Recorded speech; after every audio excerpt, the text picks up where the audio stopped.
മുട്ടച്ചോറ് ഉണ്ടാക്കാം. അതിന് വേണ്ടി ഒരു 2 ടേബിൾ സ്പൂൺ വെളിച്ചെണ്ണ ഒഴിക്കാം.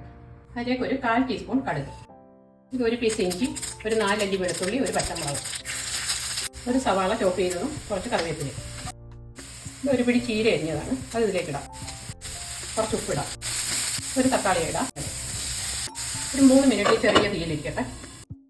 ഇതിപ്പം 3 മിനിറ്റായി. ഇത് ചെറിയ ഫ്ലെയിമിൽ വെക്കാം. ഇനി അതിലേക്ക് 1 ടീസ്പൂൺ മുളക് പൊടി, 1/2 ടീസ്പൂൺ മല്ലിപ്പൊടി, 1/4 ടീസ്പൂൺ മഞ്ഞൾപ്പൊടി, 1/2 ടീസ്പൂൺ ഗരം മസാല പൗഡർ. ഒന്ന് പച്ചമണം മാറുന്നവരെ ഒന്ന് ഇളക്കി കൊടുക്കാം.